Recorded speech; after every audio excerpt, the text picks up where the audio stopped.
Hey folks, and how are you doing today? Now, welcome to this episode of The Grow Show, where I'm going to be talking to a returning guest. Now, this guy's been on a couple of our shows in the past, talking about different topics. Never quite know what he's going to say, which means that this interview, it could go fantastically or it might not be. Now, as you can see, if you're watching on YouTube, I've got two of my furry boys just behind me. So let's see if in the next half hour, these guys can behave themselves and my guest can also behave himself as well. My money is on these boys outperforming my guest. But let's see what happens. Right, so there you go. So we've got Stephen Jones, who is obviously the business disruptor. It says it down there. Now, we talk on previous episodes about sales techniques, about Stephen's journey. So we're going to be talking about something different today. And it's based on, I was going to ask Stephen the question, what are you talking to your clients and customers about? But he gave me an example of something that we just need to touch upon today. We need to talk about because this, when you read out what you're going to say, what you said about, I couldn't believe it. I really couldn't believe it. But before we get into the main topic, just tell us a little bit about you. Who are you, what you do, and why people should listen to this episode. Well, despite the rumors on Facebook, we're not related.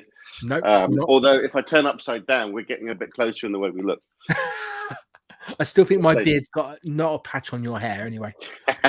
It's going long at the moment as well. Okay, I am the business disruptor. I shake things up. I tend to go into companies and look at things. Had a conversation on Monday with someone very unemotionally. I'm not here to be a friend. I'm not here to hold your hand. I'm not here to make you feel good about yourself. I'm here literally to look at the business and say, that's crap. That's good. This is wrong. That needs fixing. Why are you doing that and not this? And that's my role. So almost like a mentor, like a business coach, like a guru, with quite a few years experience. I go in and I fix businesses. That's my job. I had a lot of stuff planned to talk to you about. I hope we're going to have about another 5-hour session. And I was going to talk to you about pricing because I'm doing a lot of work on that at the moment with people, how your business isn't really a business if it's not capable of making money. It's not even a hobby, really. And we need to get serious about, are we having a business? Are we doing that? Or are we just going to go and get a job? However, I get sold to. I get pitched in various different companies trying to sell services and products. And I received an email this morning, which frankly is straight out of the 80s.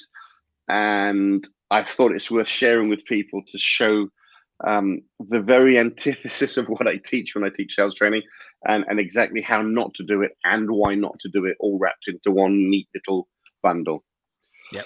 And it's yeah, and we'll go into that email in just a second, but I just want to reiterate when he says about not giving it kind of straight as it is, sometimes you need that. Sometimes you don't want it, but you need that. And you need that kind of light bulb moment. So I can remember in previous episodes, we have spoke about pricing.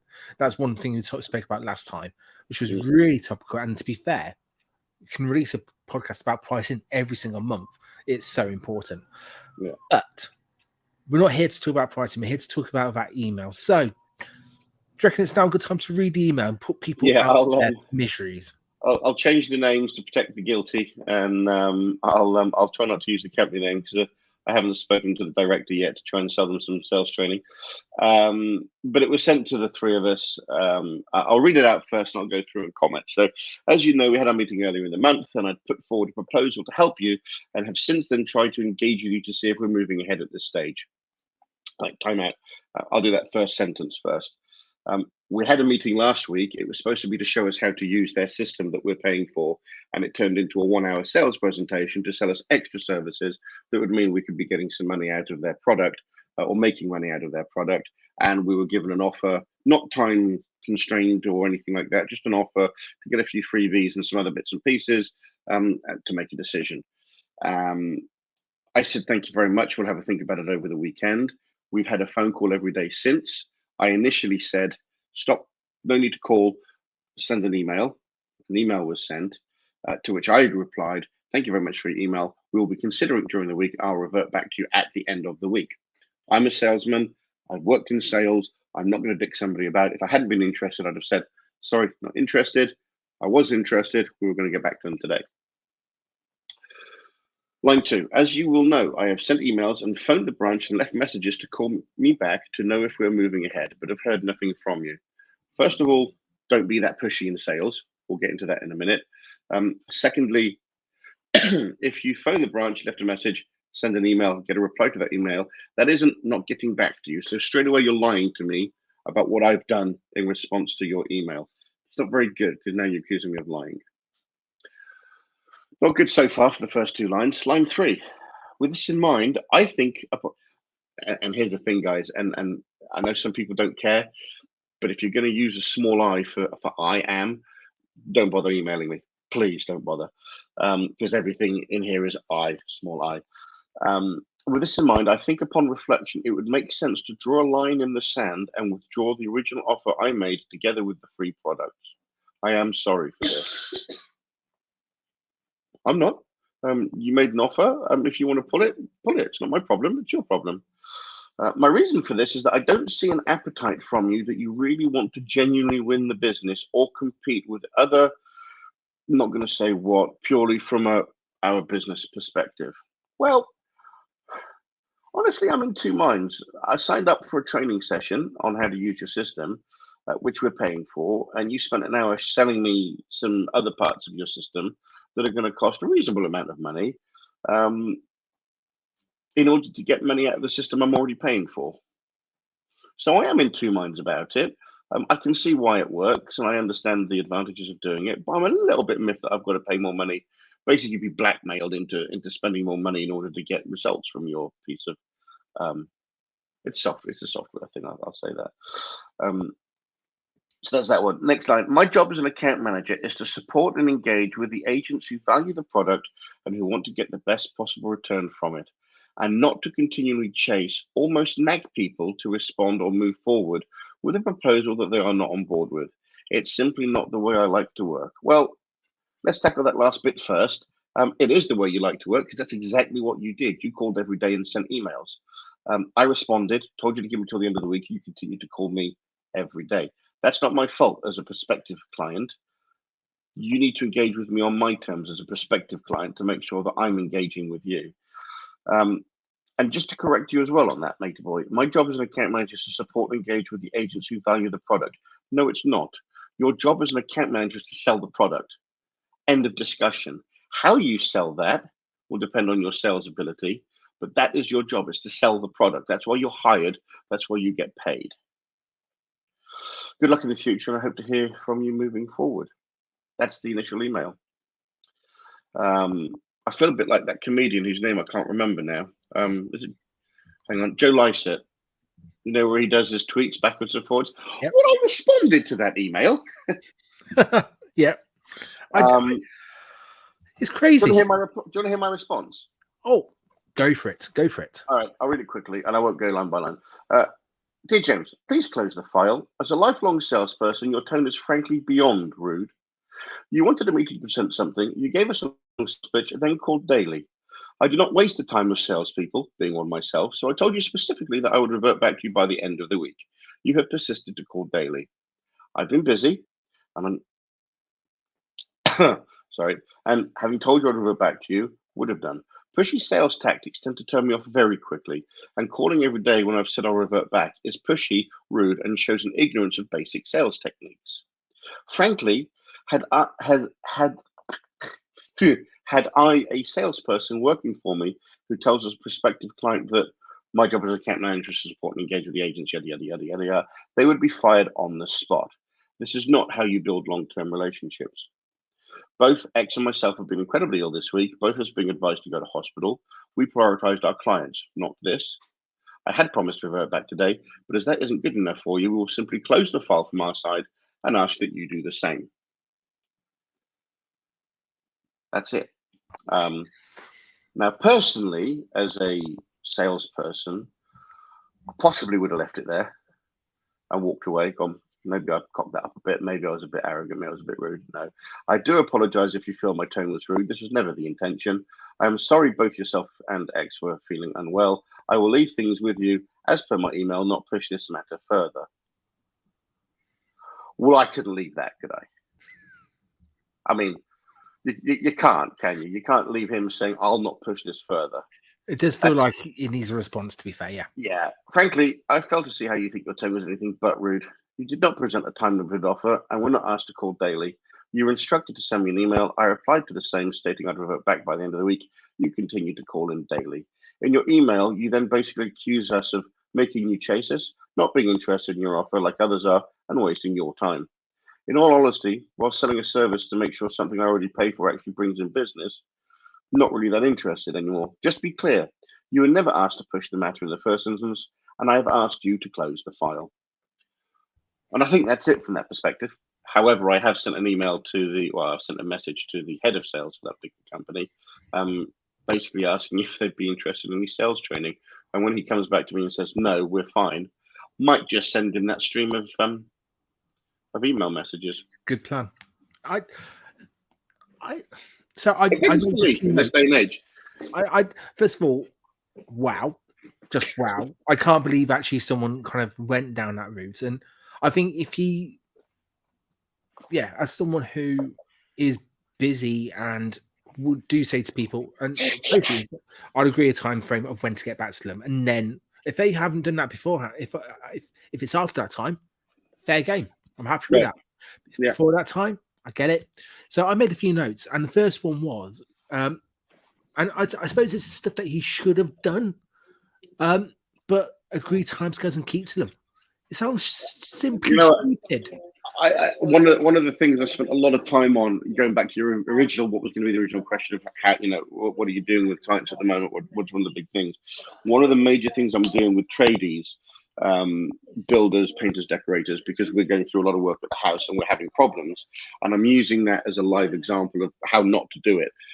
Set expectations in whatever line of business you're in, you set expectations. What does that mean? It means, so I did it with the tradespeople who do landscape gardening. And I said, look, you know that it's going to take you 10, 12 weeks to go in and do the project. You've told the client on the front end it's going to take 10 to 12 weeks to do the project. However, after week 2 of having no garden, looking out onto building sites, seeing crap everywhere, building tools and materials and all the rest of it, they're starting to get a bit sick of it. And then they start to get a bit narky about stuff that happens, and then everything sort of builds up from there. They're going, well, yeah, that happens every time. Setting expectations at the beginning, and why not do a Gantt chart that says we'll be in on day 1, doesn't matter when day 1 is, by the end of week 1 we'll have done this, by the end of week 2 we'll have done that, by the end of week 3, and do that all the way through as part of your proposal to the client, what you give the client at the beginning. They can stick it on the fridge with your fridge magnet, because that's marketing as well. And then when they go downstairs in the morning, they're making their coffee, they're looking at the crappy garden and the puddles of water and the lumps of concrete and the bags and all the rest of it. They're looking at the fridge and they're going, oh yeah, look, that's week 3. They said that it looked like that week 3. We're on track. You've just taken a problem and made it a positive. Mm. And it's not rocket science. It's what it takes though, is it takes the ability to take half a day out of your business to work on the business. Right? And things like this with this guy, that's bad management and it's bad training. He's obviously not the world's best salesman. He thought he had a done deal. He didn't set our expectations. He didn't tell us when he'd be calling back. He didn't say, look, I'll chase you every day to make sure. Because I'd have said to him, don't chase me every day. Yeah.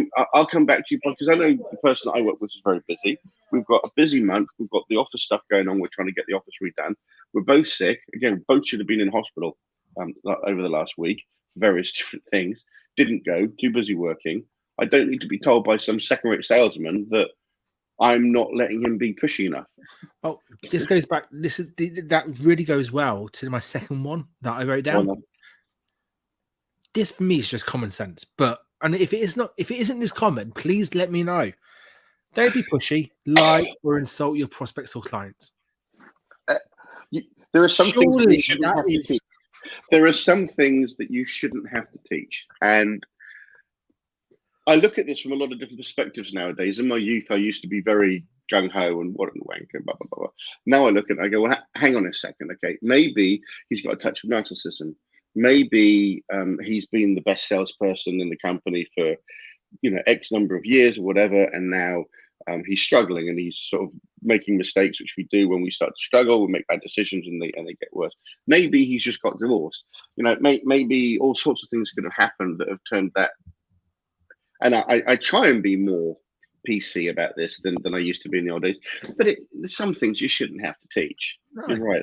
If you can't separate business and sending a business email from my personal life's going down the crapper, my business life's going down the crapper, but I still have to engage with clients and customers nicely, then maybe you shouldn't be in that line of business, Right. Um, But the thing that got me was it wasn't just, obviously when you were reading it back, there was a number of different lines which kind of made me write those, but it was just the general tone of it all. It didn't need to be sent. No, not at all. He could have sent, and I'll give you the my version of that, except I wouldn't have been chasing it. So let's say I speak to somebody today, and they say, "Look, Stephen, my business is a bit of a mess at the moment. I'll admit it, And I had a guy actually last week say these exact words. I've been doing this for 20 years, but you've just made me realize today I've been playing at it, and it's time to get serious if I want to make this what it needs to be for me to be able to retire when I want to retire. That's my main goal. So what's your exit strategy? How are we going to get you there?" So I said, okay, not a problem. I'm happy to have an initial 1 hour power call with you. I do that with everybody. It's a £99 deal. Get your money back if you don't feel you got anything out of it. And that proves to you that I know something about what I'm talking about. We fix a problem that's a major problem. And then we go forward with a proposal to go and do a 3, 6, 12 month sort of working together. I've got a 12-week program now that hopefully will start working quite well. But the emphasis is on you going to have to go and do that work yourself. It's not up to me to come into your company and fix it for you. I'm going to show you how to do things. We're going to come up with some ideas together for you and your specific business. We'll move forward. But at the end of that conversation, I'm going to say to you, as I said to him, look, Gary, I've given you pretty much all I can do. If you want to book in for that power hour, it's there. There's the link. Go do it. However, I'll come back to you probably in about a week. 5 days. Today's Friday. I'll come back to you next Thursday, Friday, and just have a follow-up call to see if you're interested or not. Now, if next Thursday, Friday, when I call you back, you're not available, that's fine. I'll send an email and I'll say, Gary, told you I'd give you a buzz back Thursday, Friday. I understand you're busy. It's not a problem. If you want to move forward with this, give me a shout. Let me know. If you want me to close the file because it's not right for you right now, please do that as well. And that way I can move on to someone else. I'm not insulting you. I'm not accusing you of being, well, I am, but it doesn't come across as that. I'm not saying you're being a dick and you're avoiding me, although I am, but I'm not saying that. There's a way to say it without saying it. Mm-hmm. There's a way to nudge people without pissing them off. And there's a way to piss people off. Yeah. And that's the difference for me. Yeah. My third point that I was going to say was, and I want to put this with a small caveat, that a small dose of this isn't a bad thing, but it can't be to this extent. And that is, if you're holding a training session, don't make it into a sales presentation. Again, I think that actually goes straight into point number one, which was a green timescales, but green objectives and green kind of outcomes. Again, there's ways to do it. So we use this piece of software. I don't think it's being used effectively, and there should be a way of linking it to our website. So I was told by the girls that were booking it downstairs, because it's their software, that that's what we were going to have. Now, if he'd come on the phone and said, look, I understand you've got this problem, this problem, this problem. I'm not going to be able to fix that with you today, but you can go direct and fix it with this guy on this number. What I wanted to do today was show you how you can make more money out of our software. Have you got half an hour, 45 minutes for me to do that? I'd have gone, actually, genuinely this week, no, I don't, because I am quite busy this week. If we can reschedule that call for next week, I'd be happy to do that. Mm-hmm. Great. But I was still up until, actually, as I was sat there, I've got it here. No, it's on my other notepad at home. I actually wrote down, no, it's not at home.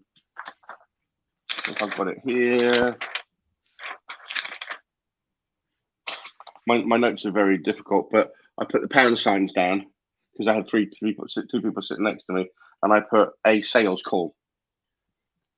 And that was about 10 minutes in because he wasn't answering the questions that I was asking, and I knew he was taking me through a sales pitch to lead me to buy a product at the end. Mm-hmm. Be honest. If you want to pitch me something, give me a call and say, look, I need 20 minutes of your time. I want to run you through a system that you're not using as part of our software or part of our system. It's going to make you more money. Can you give me 20 minutes to run through it and show you how it works and then tell you what it's going to cost you to use?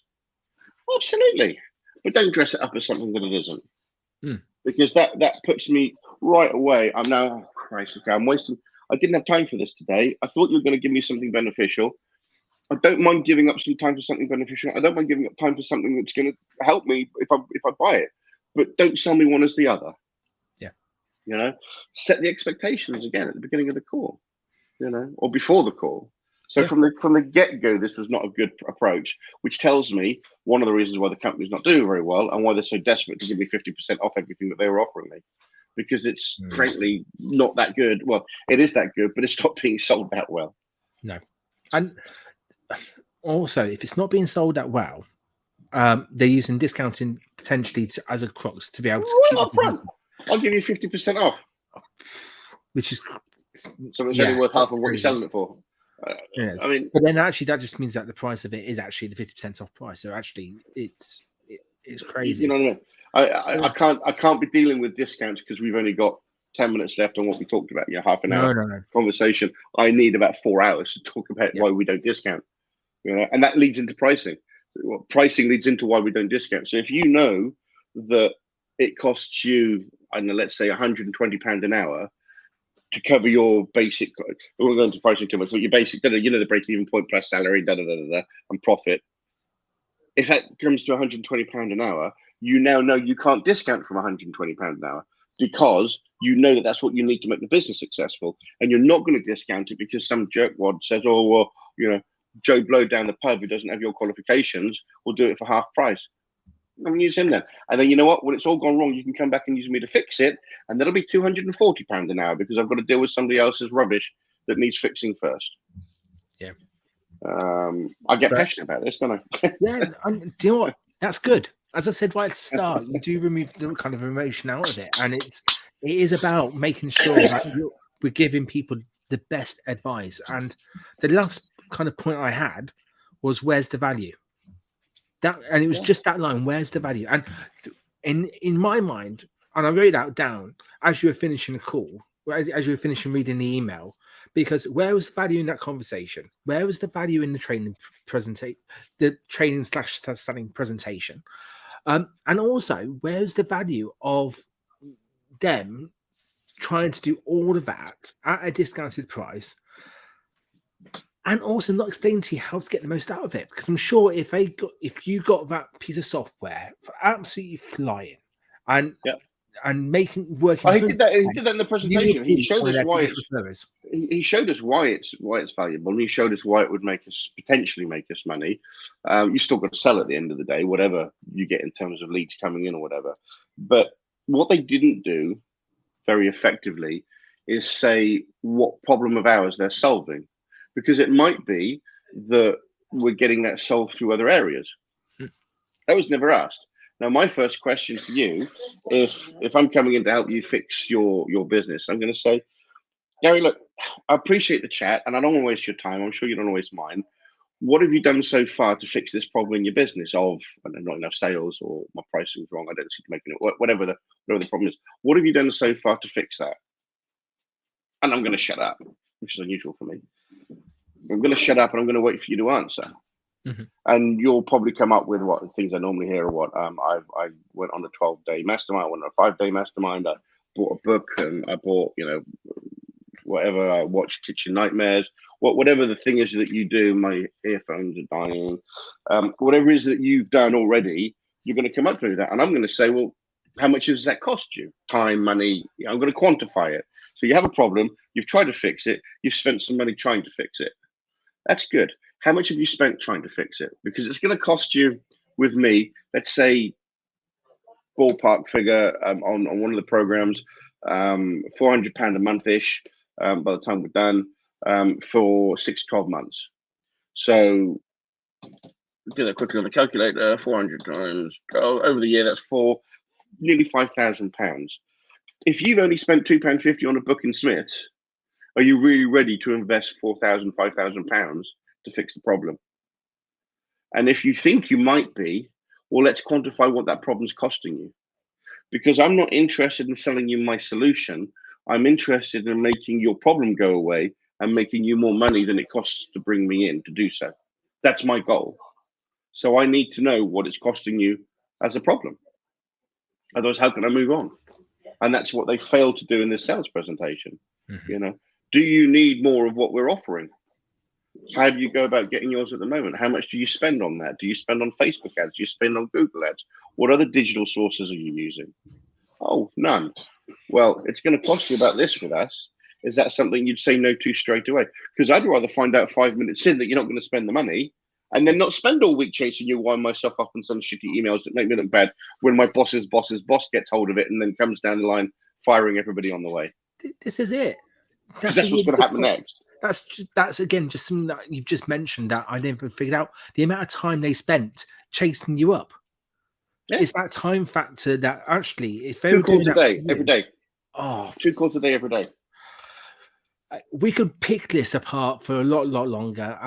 But I think we're going to kind of rein it in then. Yeah. But I just wanted to rein it in really kind of succinctly by asking you, what can, if someone would not that if someone gets an email like that, and what should they do? But what is your main takeaway from this whole kind of show? What's your key point that you want people to walk away with? All Because right. if you listen back, there's loads. But what's your one Right. key thing?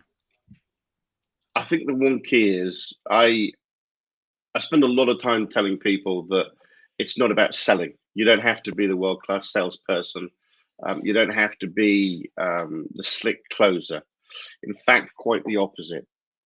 By having a conversation with your prospects, by finding out what they need, what they want, and what their timeframes are, you'll know if your solution can help them or not. If it can, then it's your duty as a salesperson to use whatever you can in your arsenal to help them see that that's going to be beneficial for them. That's the good way of doing it. So I urge everybody out there to go watch films like Boiler Room, Glengarry Glen Ross. I mean, the Wolf of Wall Street. There's loads of movies out there. Watch them all on sales. Anything to do with selling, go watch them and go watch the bad way of doing it. But then remember, there's a psychology behind what they're doing with people. There's a psychology behind the way they do it because it's playing on human emotions. And I likened it, and I was going to go down this route, but decided not to Star Wars, where you've got the light side and the dark side. They both use the same energy. They're both using the same midichlorians or whatever it is, and lightsabers and things. They're just different colors. One's using it for good, one's using it for evil. If you're using stuff for good because you've got a genuine company, you've got a genuine product, a genuine service, don't worry about using some of the tricks and techniques to get the sales done. But don't worry about being the consummate salesperson, because the companies that are at the top, which these guys are, that do employ salespeople, have shit like this coming out of their system. So you can't be that bad. That's probably my biggest takeaway. Absolutely beautiful way, and I even love the fact you put a Star Wars reference inside it. That I was just going to go with that, but a really good friend of mine started going down the Star Wars route on his blogs and everything, and I couldn't follow in his footsteps. It'd make it look like I was following his footsteps, and I couldn't do it. So brilliant. sale Star Wars is going to have to wait a few years. No, that's fine. Wait, still going to be there. It's still going to be flying. Brilliant. For anybody who wants to find any more info about you, how can they? Are you on socials? Are you website? How can they find you? www.com, that finds me. If you go to Facebook, put in Stephen Jones Business Disruptor, it'll probably find me. You could probably put a lot of ruder stuff in there, it'll probably still find me. Having a name Stephen Jones doesn't help when people search for you online. That was great when you were young and dating, although we didn't have Google back then. Not so good now when you're in a business. I'm on LinkedIn. Stop selling, start growing. That's my whole mantra behind business owners who don't want to be sleazy, nasty salespeople like the one that sent me that email, but want to actually grow a business. Want to understand why stuff like that seems to work for some people, but not others. Because stuff like that can work with some people, but not by email. Has to be over the phone. Yeah. But yeah, reach me on Facebook, reach me there. If you're in Chepstow, come in, especially on a Friday. I'm often over in Coffee One doing mentoring for Help to Grow. I do a lot of mentoring for Help to Grow, Virgin, Startup, and Business Wales. So if anybody's in any of those three, they can contact me through their account manager on those and get in contact with me that way. And it's free. It doesn't cost them anything. Brilliant, brilliant. So Where I don't work for people for free the rest of the time. so check him out at the www.thebusinessdisruptor.com, just for the people who are listening rather than watching. And also, when he says about previously about his power hours, take him off. But in 99 quid for an hour with Stephen, it's mental. I have a testimonial on my site of a guy who came on to do a power hour because he had to go and sell. He does IT stuff. And he had to go and sell IT services to a fairly large company for him. I think they had like 12 employees in a solicitor's office or something. And so we did the power hour on how to present yourself during a sales meeting, how not to sell during it, but to ask the right questions to ascertain if you can fit their needs. Did all that, called me just before the meeting, 15-minute quick run through, bang, bang, bang, everything's good. Came out, he won the business, which was about £68,000, I think, for the annual contract. Really happy. Called me 3 weeks later, said they're so happy with what I'm doing that they were asking me about a building they're expanding into. So I used the same techniques then to ask them questions about it, what the size would be and all the rest of it, that I've just won that contract for another 79,000 to set it up, not to manage it. And then the contract to manage it afterwards will be basically these two combined because we're going forward in the larger offices. Off the back of a £99, that's probably my best ROI to date. Nice shout about that one. Damn straight you should. Damn straight you should. Stephen, thank you very much for your time today. I hope you feel better soon. You're still on fire, and you behaved yourself better than a dog. So thank you for that as well. I'm going to let you go, and I'm just going to say goodbye to the viewers. Thank you very much, everyone, for watching today. That was Stephen Jones. Please check him out on his socials and his website. Book a power hour, have a chat with him, and yeah, all get involved. Please don't be that person who sent that email. If you do anything from my point of view, just don't be that person. Thank you very much for watching. Take care, everyone, and I'll see you all soon. Bye-bye.